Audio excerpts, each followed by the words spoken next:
Hi guys, my name is Vongai Mapho. I'm a content creator, a full-time YouTuber, as well as a makeup artist and a multiple business owner. I'm a girl boss because I'm unapologetic, I'm very bold, I'm a goal-getter, I'm strong, I'm passionate, and literally everything that I do it unapologetically. The boldest move that I've ever done in my life, I think, was actually leaving my career, something that I studied for, and pursuing like what I felt like was my talent, which is doing makeup on people. So I did study nursing. Yeah, I know what I'm doing right now and what I actually studied. Sometimes people, when I tell them this is what I was doing and this is what I'm doing, people give me like a side eye. So yeah, I feel like that was like the boldest move, because I literally left my job I left my job when I had nothing, and started doing makeup literally when I would say no maximum experience. So yeah, I think that was one of the boldest moves I've ever done in terms of like my life and where it's right now. I think one characteristic of mine that like keeps me afloat in whatever that I'm doing right now, even if I didn't study for it, even if it's something that I've had to teach myself, is the fact that I'm very like fearless, and I don't fear nothing. That's just me. I wake up and I literally tell myself this is what I'm gonna do, and I do it. And I'm somebody that doesn't worry about maybe failing in anything that I do. If I put my mind to it, that's what I do. If it doesn't work out, I'm happy to know that I tried. Like the one thing that scares me in life is failure. I'm scared of not knowing like the ifs or what could have. So literally that part of me that's like not fearful is what keeps me afloat. I would like to think, yeah. So I'll tell you guys, the first biggest failure that I actually experienced was, I was actually a smart kid when I was in high school. The ones that went to school with me know it. I was actually a smart kid. But at some point in my life, I did have like a setback, I think when I was in grade 11. Those that do watch also my channel have seen it. I actually failed. As a smart kid, I failed, guys. I failed my grade 11. Not that I would say maybe not like a smart child, but I fell off my bandwagon. I fell off my studies. I had so many other personal issues that I was dealing with then, you know, as a high school child. But I failed, guys, and that was something that sort of like, it ate me a little bit. But then again, at the same time, I was not afraid to repeat that grade, and I repeated my grades, and then I had to go to grade 12, and I passed with like amazing flying colors. I was literally one of the best students in my school when I finished my grade 12. The other failure that I had was when I was doing my nursing. I was obviously trying to source out like an extra income for myself. I've always been like a hustler. I've always been that one person who wants to do this, you know, do that. Always like, I've always wanted to have like extra money, because I never wanted to ask money for my parents. So I did start this business where I was making like African print clothes. I was rushing to make them you know, tailored by different like tailors, and then selling them to people on like Facebook and stuff. Of course, that didn't last long. I literally failed. I put my money, my time, my strength, my dedication into it. But at the end of the day, it wasn't fruitful. But I love it, and I learned something amazing from it, because right now, as of today, I do own like an apparel business, and that experience that I gained then actually prepared me for what I'm doing now. So I'm bound to not make like the same mistakes that I did then. Yeah. So moving from Zim and coming to SA was such like a culture shock for me. When I was in Zim, like growing up, as much as I grew up in a family where I was taught to be myself, and the surroundings that I grew up in, like as a woman, you're not sort of like taught to be like outspoken. You're taught to be submissive. You're taught to like ukuthi uzikhoqe, you know, like that kind of thing. That's what was happening like in Zim. And even when I moved from Zim to here, I was like very timid, you know. I knew I had that fire in me, but every time I was trying to do something, I always had to, like, you know, step and check, like, what's going, like, is it okay? Is it okay if I do this? But coming to South Africa, I realized that also, I mean, the opportunities that my mom presented us with, you know, where like you can do whatever you want, you know. So when I came to SA, it was such a culture shock because I could be this flamboyant person that I was. I could express my ideas. I didn't have to like shy away from saying, you know what, no, I don't want to stay at home. I don't want to be like looking after kids, or, you know, I'm free to dream that I can do whatever I want. Irrespective of where I come from. So that was also something that I learned when I came to SA. But also the one thing that was very different from me was I kind of started worrying a lot about also the way I spoke, the way I dressed, and so many other things, because, you know, I speak differently, and it's very prominent, and people can like pick up on it. And it was something that people always used to like point out, you know. And in so many times I tried so hard to like hide my accent, how I speak, but I've learned to be unapologetic about where I come from, about how I speak, or about the way I look, or about my skin tone, about my skin color, and, you know, stuff like that. So I'm very lucky. I do have like a mother that's like, I would say, maybe pushy is not the right word, but like she's pushy in the right direction. Like my mom was always that person who was always channeling even me and my sisters to always do this stuff that we liked. In high school, people always used to tell me, oh, you have such a beautiful body, you have such a nice skin tone. But for someone who was always teased, you know, for being like small, for being like, you know, it was such a very, I would say, strange feeling to have people telling you you're very beautiful, you know, you have like features that could take you like into modeling on the runway and stuff like that. So my mom actually picked up on that, because also people used to tell her, and she was the one person that like kept pushing me. She was like, you can do this, you can do that. And because I was also such an artistic person, what happened to me during that time was I became this person that was always like modeling unusual kind of clothes, like recycling. I remember one time I even was wearing an outfit, like a ball-gown dress that was made out of like lace pockets. So my mom was that kind of person. She was like always pushing me, do this, you're very artistic, you can model, you're beautiful. And yeah, that's how I transitioned from being this super timid girl and to modeling. Yeah, I did quite have a lot of experiences. Some I wish I even experienced right now in the like influencer space. But like in modeling, the thing is, people take dark skin as a trend. It's something it's very uncomfortable. You know, like you want people to accept your skin tone as a skin. It's me. Like there's nothing strange about like maybe being darker. So what happens with a lot of I'd say like modeling contracts and stuff like that is that they want you to be a certain kind of dark. You see, I would say they would want you to be super dark. There could be no space for like a skin tone like myself. It's either you're one of the like extreme light, or you are like extreme dark. So it became also very hard for me in that like a space to like break out and be accepted, because I wasn't fitting either of the criterias. I'm dark, but I wasn't dark enough. I'm not very dark, but I'm not light enough. So it's that like situation where you find yourself trying to find like the balance. Where do I fit in? And you find yourself being segregated just because of your skin color.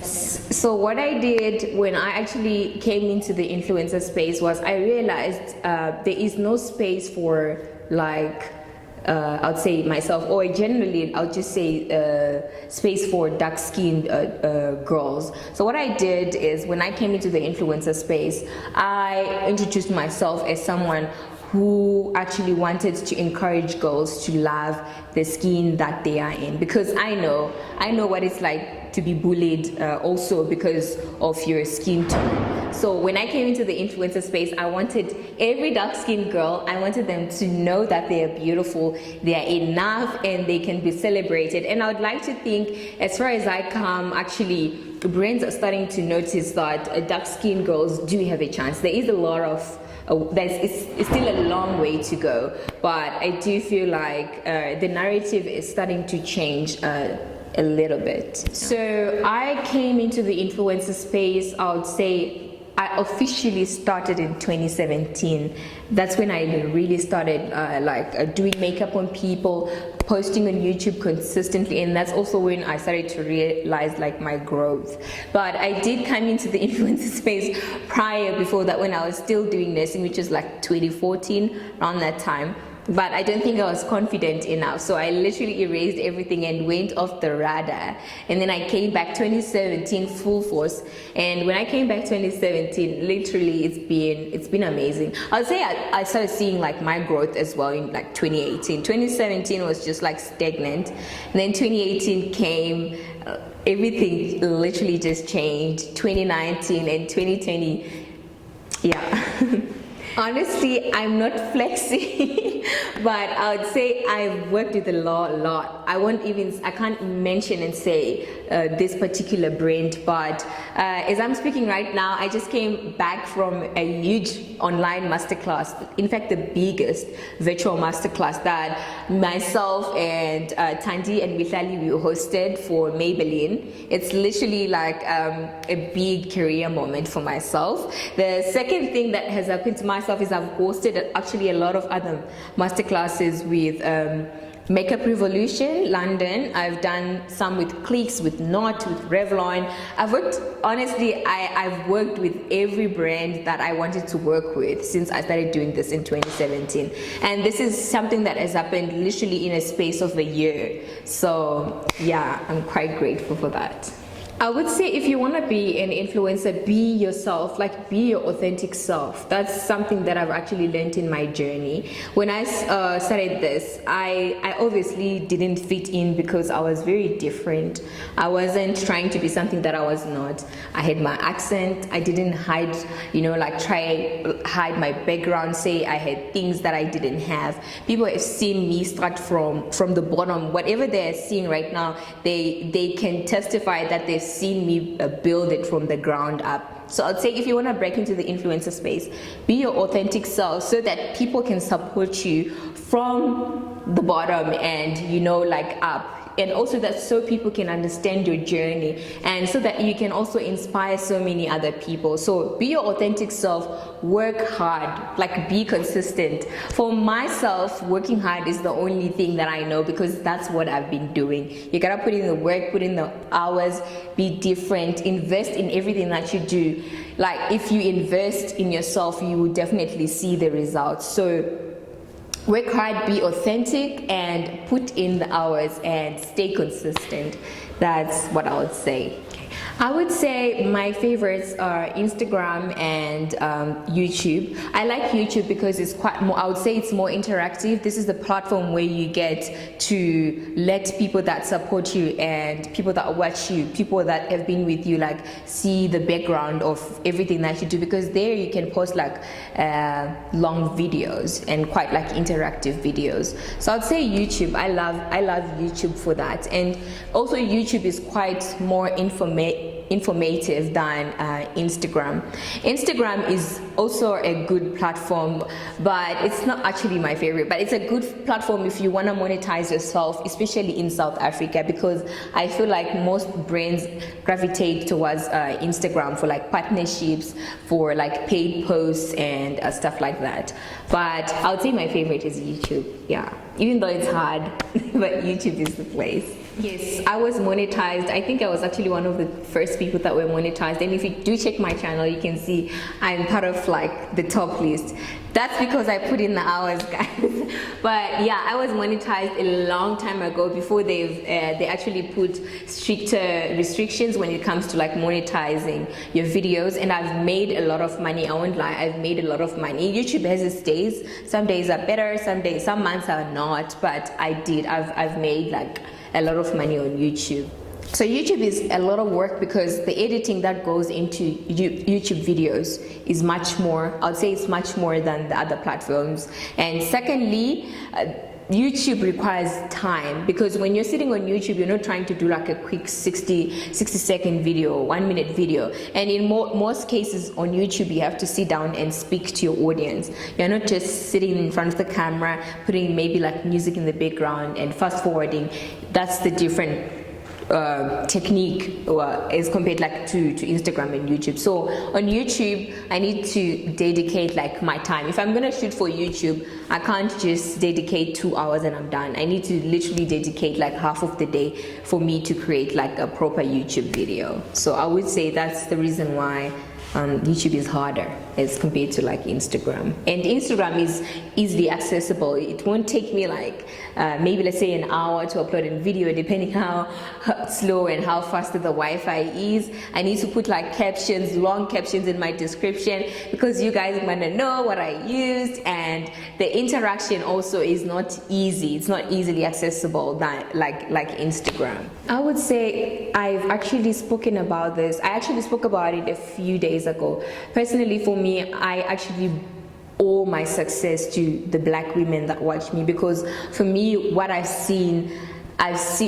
only seen like black women support me. That's what I see. There might be 1 or 2 that come with like hate, but to me those don't even matter, because I would say majority of the people that actually made me who I am are black women that are like supporting me. So I don't think I can support that narrative, or am I the right person to ask that? Because no, black women have seen me through the worst. Yeah.